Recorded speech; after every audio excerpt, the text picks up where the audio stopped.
Wabarakatuh. Bismillahirrahmanirrahim. Alhamdulillahirabbil alamin. Alhamdulillahilladzi adhaba anal azan. Inna rabbana laghafurun syakur. Alladzi aujaba alaina bi fi'lil ma'mur wa tarkil mahdur. Asyhadu an la ilaha illallah wa asyhadu anna Muhammadar Rasulullah sallallahu alaihi wasallam wa ala alihi wa ashabihi amma ba'd.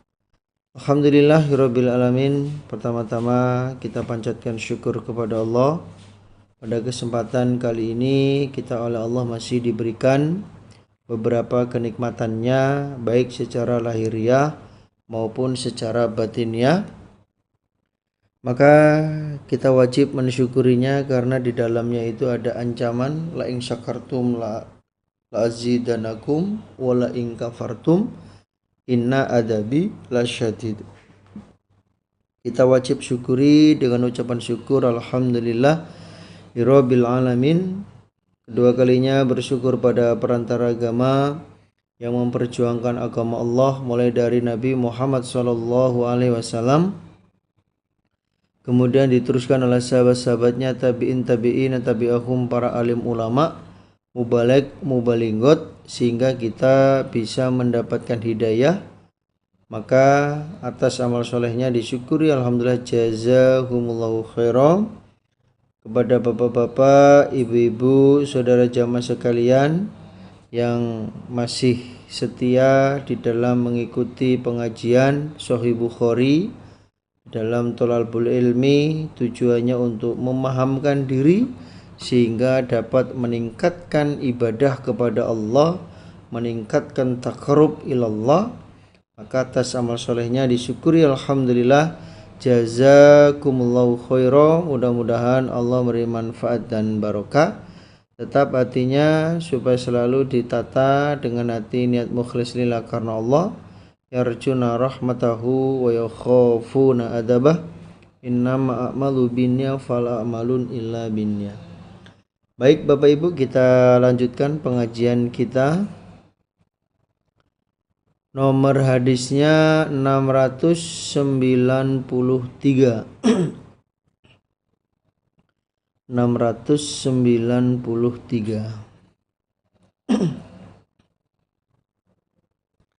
A'udzu billahi minasyaitonir rajim. Bismillahirrahmanirrahim. Haddatsana Muhammad ibnu Bashar, haddatsana Yahya, haddatsana Syu'bah, qala haddatsani Abu Tayyah an Anas an Nabiyyi sallallahu alaihi wasallam qala, bersabda siapa Nabi, Isma'u, mendengarkanlah kalian, wa ati'u, dan taatlah kalian, wa inistu'mila, dan walaupun dijadikan pengatur, yang dijadikan pengatur atau yang mengatur, siapa? Habasyun, budak Habasyi. Ka'anna ra'sahu, seakan-akan sesungguhnya kepalanya budak Habasyi,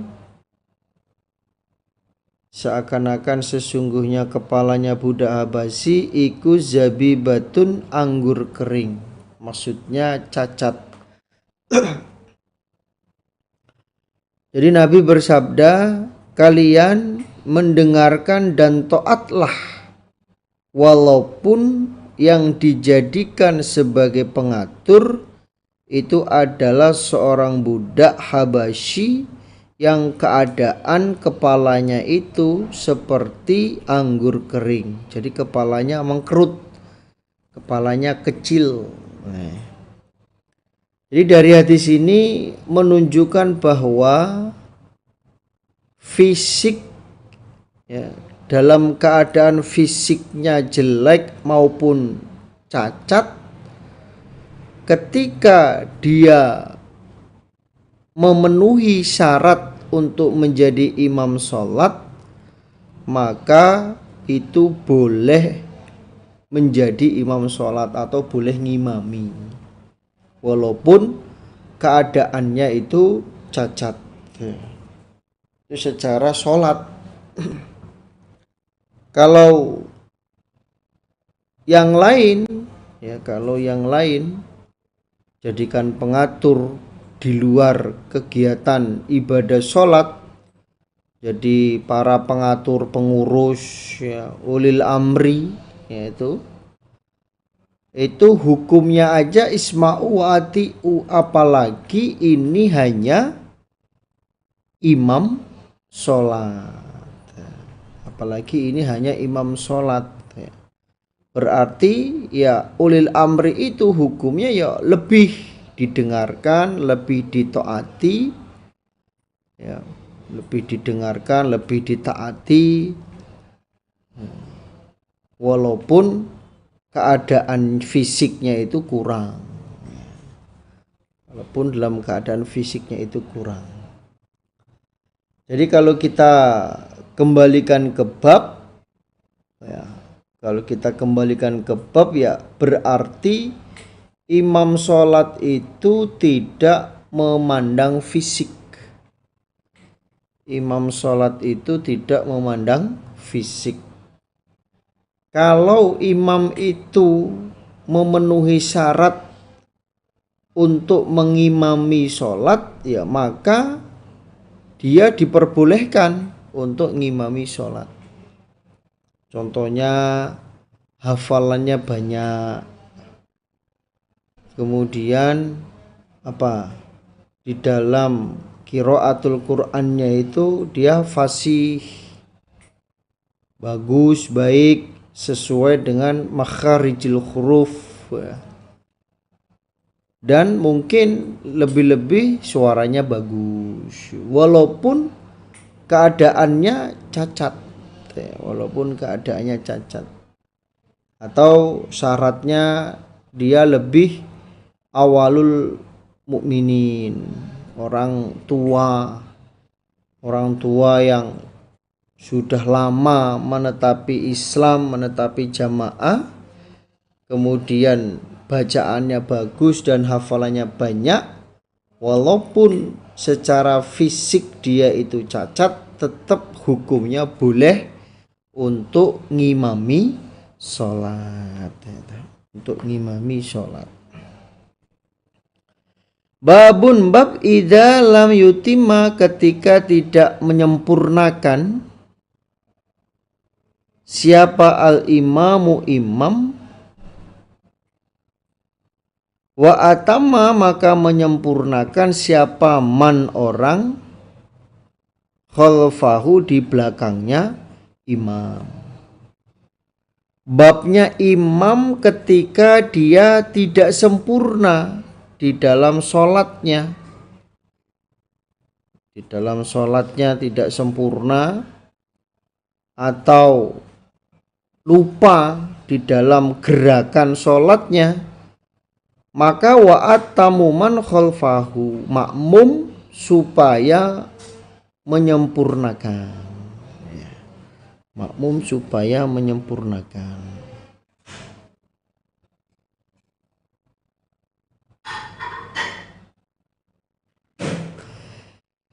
Hadatsana Fadl ibnu Sahl qala hadatsana Hasan ibnu Musa al-Ashyabu qala hadatsana Abdurrahman ibnu Abdullah ibni Dinar an Zaid ibni Aslam an Atha ibni Yasar an Abi Hurairah anna Rasulullah sallallahu alaihi wasallam iku qala bersabda siapa Nabi, yusalluna salat mereka imam lakum untuk kalian, fa in asobu maka jika benar siapa imam,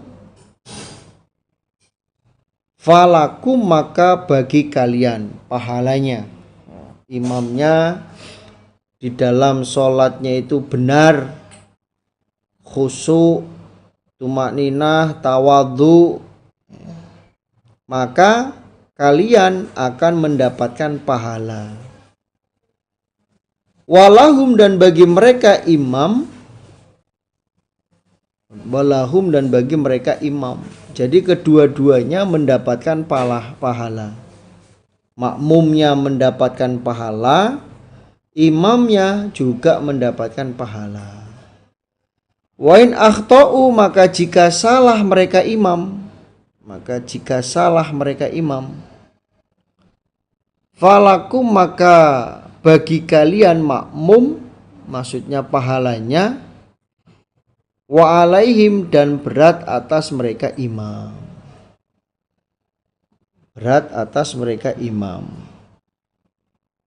Jadi kalau imamnya itu tidak sempurna di dalam sholatnya, maka dosanya itu ditanggung imamnya, dan makmum tetap mendapatkan pahalanya. Jadi makmumnya khusyuk, makmumnya baik di dalam sholat, sedangkan imamnya ini tidak baik di dalam sholatnya, maka makmumnya tetap mendapatkan pahala, dosanya didapatkan oleh imamnya. Sebagai contoh,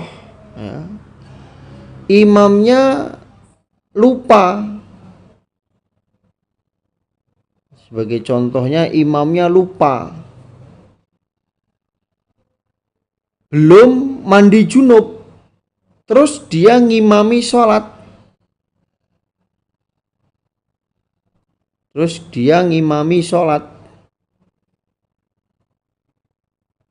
Maka sholatnya makmum tetap sah,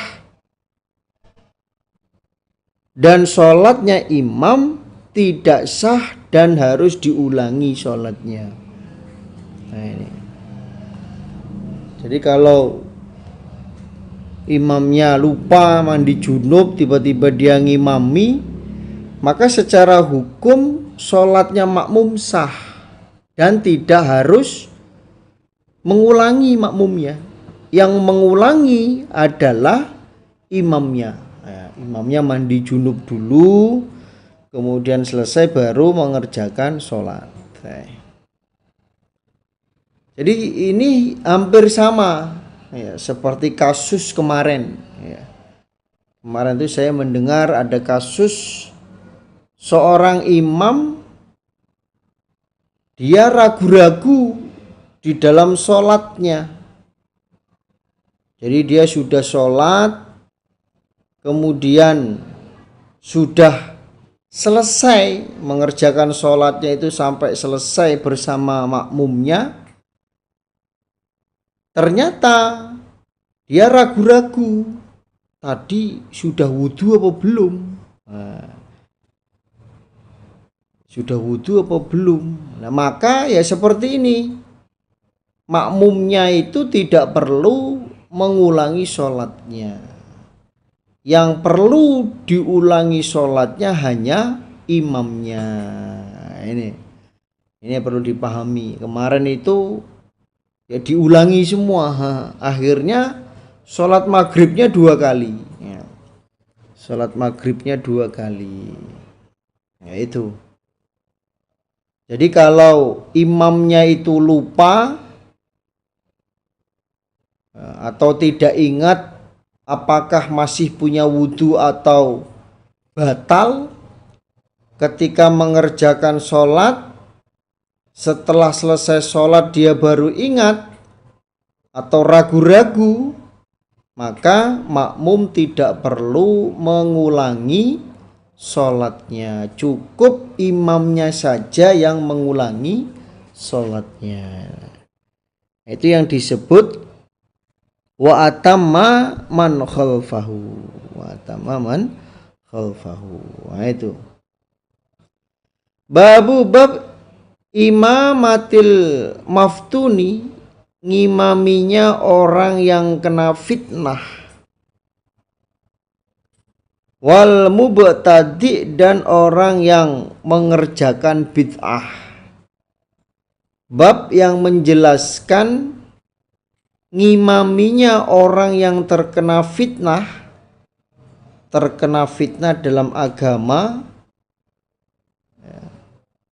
dalam terkena fitnah dalam agama, ya contohnya beledong, jarang ngaji, kemudian dia ngimami sholat, ya, kemudian dia ngimami sholat, atau dia terkena fitnah di dalam urusan harta, ya, hartanya bangkrut atau apa, ya, terjadi fitnah di dalam maisyahnya, hartanya, kemudian dia ngimami sholat. Itu bagaimana? Dan ngimaminya orang yang mengerjakan bid'ah. Orang yang mengerjakan bid'ah dia ngimami, ya itu bagaimana? Waqala, dan berkata siapa Hasanun Hasan, menurut pendapat Hasan, sholli, sholatlah kalian, wa alaihi, dan berat atas orang yang mengerjakan bid'ah, apa bid'atuhu, bid'ahnya. Jadi kalau menurut Hasan boleh orang sholat diimami oleh orang yang berbuat bid'ah. Itu menurut Hasan. Qala, berkata siapa Abu Abdillah Imam Bukhari, wa qala, dan berkata lana kepadaku Bukhari siapa Muhammad ibnu Yusuf, haddatsana Auza'i haddatsana Az-Zuhri an Humaid ibni Abdurrahman an Ubaidillah ibni Adi ibni Khiyar, annahu, sesungguhnya Ubaidillah dakhala, masuk dia,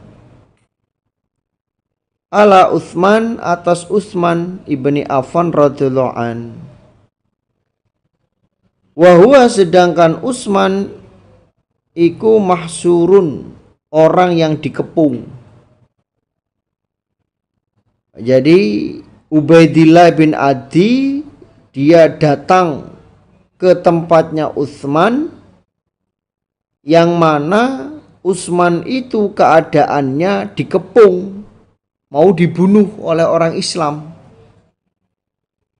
Mau dibunuh oleh orang Islam, sudah dikepung rumahnya.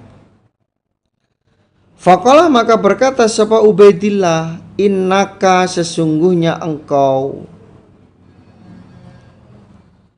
imamu ammah, imamnya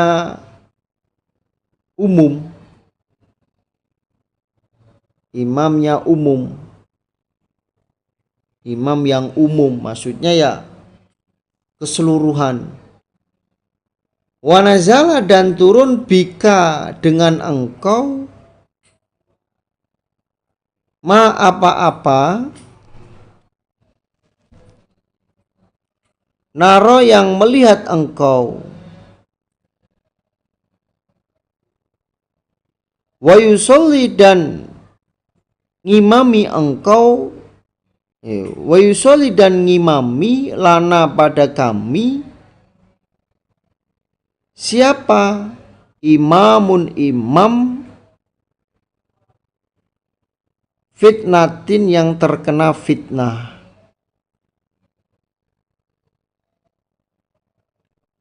wa nataharroju, dan merasa dosa kami, merasa dosa kami.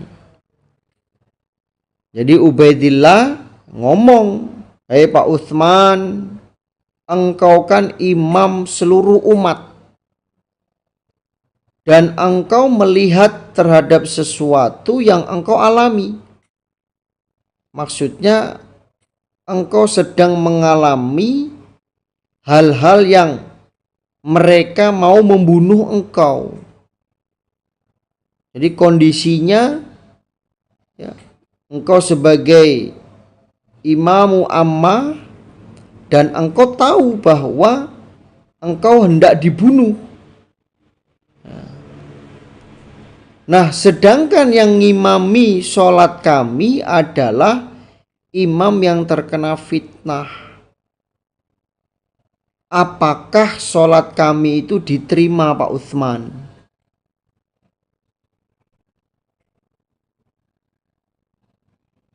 Faqala, maka berkata siapa Utsman, as-sholatu, adapun sholat,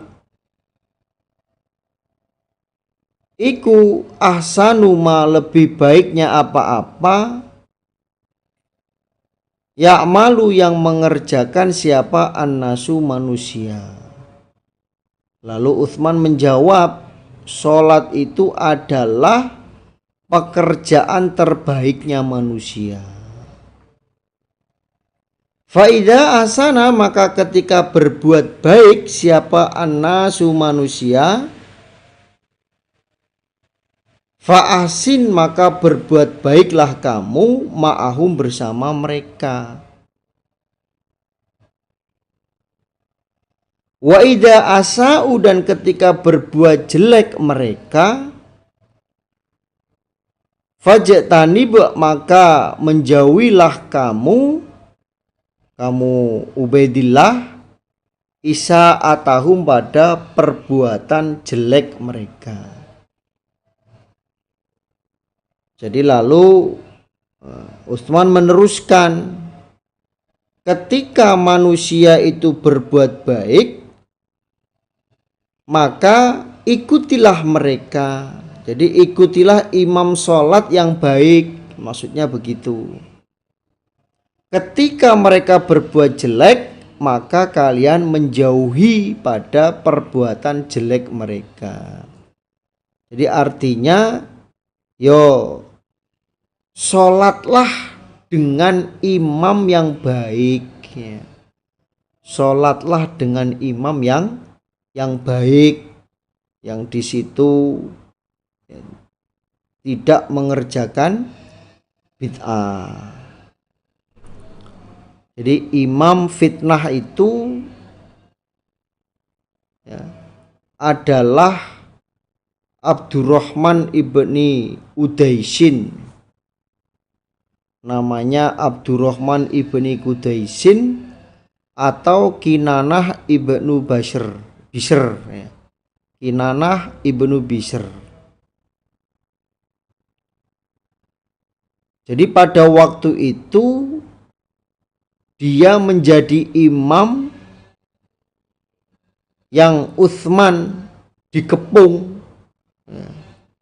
Utsman dikepung, dia menjadi imam yang akan membunuh Utsman.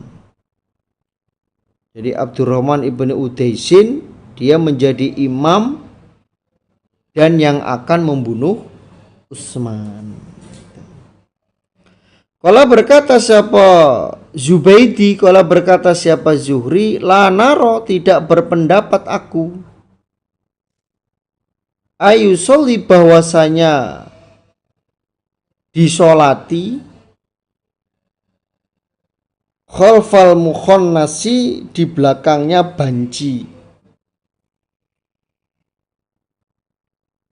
ila, kecuali min daruratin, karena terpaksa. La Buddha, tidak bisa tidak,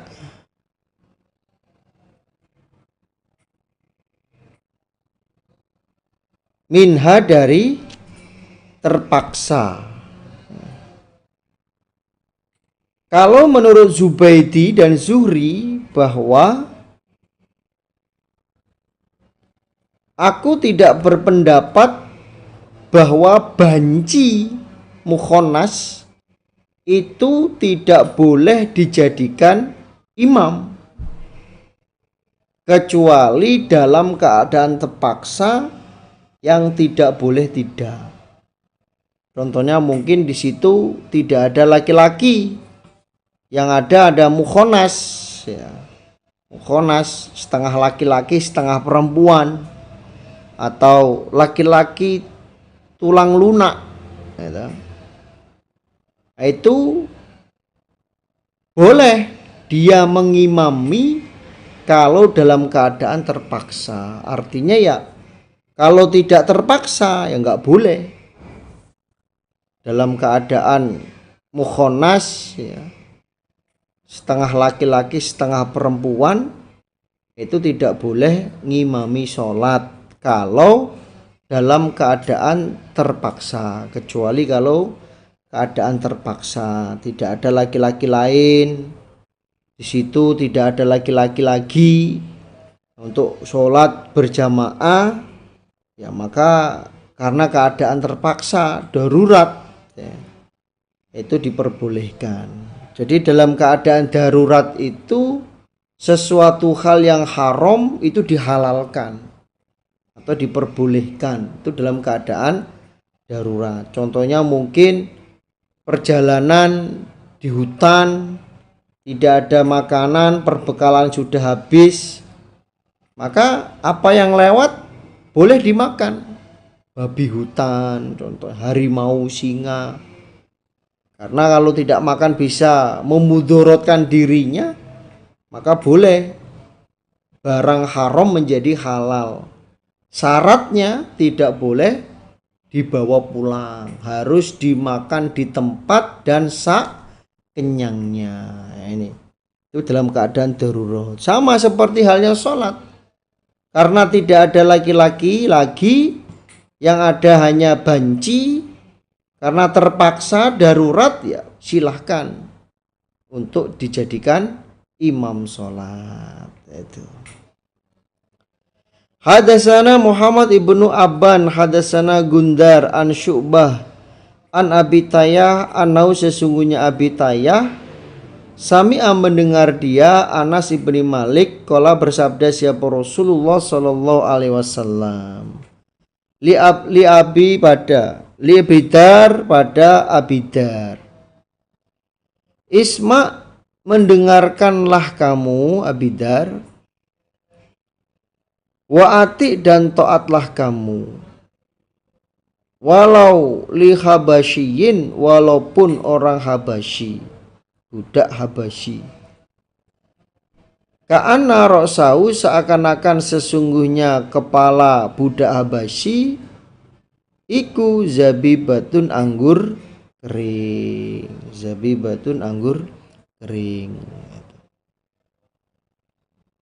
Lalu Nabi bersabda kepada Abu Dar, kamu mendengarkanlah dan taatlah walaupun yang dijadikan pengatur itu adalah seorang budak Habasyi yang keadaan kepalanya itu seperti anggur kering. Ya, kembalikan ke bab. Jadi ketika mengerjakan sholat yang mana di dalam sholat itu orangnya ahli bid'ah, ya, maka kita supaya mengikuti dengan imam yang baik. Artinya ya sholat sendiri ya. Sholat sendiri, atau mungkin sebelum sholat dimulai ya, sudah mendahului ya, maju ke depan untuk jadi imam. Contohnya mungkin di tempat umum ya, tempat umum, kemudian sholat di situ, sholat duhur ya. Kemudian ya kalau kita mau ya kita aja yang jadi imam, kita jadi imam. Nah, itu yang lebih baik ya.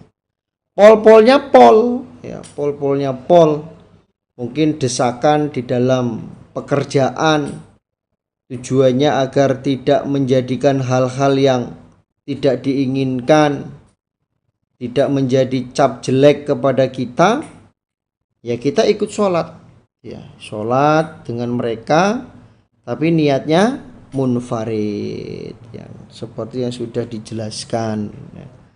Diniati munfarid, sholat sendiri walaupun gerakannya itu berjamaah ya. Oh kamu kalau sholat nyendiri, gak mau bareng kami orang-orang kantor ya, daripada menjadi risuh yang nantinya menjadikan mudorot pengasingan kepada diri kita, ya maka kita budi luhur ya. Kita budi luhur, kita mengikuti apa yang ajakan mereka ya, dengan niatan ya itu tadi munfarid itu. Tapi dalam hal-hal kebaikan ya, budi luhur dalam hal-hal kebaikan, jangan dalam hal-hal kejelekan. Diajak temennya, "Oi, malam minggu kemana? Kosong nih, ya. Yuk kita ke sono, yuk ikut yuk kemana? Wis pokoknya ikut." Ya. Ikut, akhirnya nongkrong sambil mabuk. Ketika ditanya budi luhur pak, itu berarti ya nggak pas budi luhurnya. Jadi dalam budi luhur itu dalam hal yang baik dan positif. Itu alhamdulillah, jazakumullahu khairah. Mudah-mudahan Allah beri manfaat dan barokah. Insyaallah itu yang bisa disampaikan dari awal sampai akhir. Ada kata yang kurang pas, saya mohon maaf sebesar-besarnya. Akhir kalam, wassalamualaikum warahmatullahi wabarakatuh.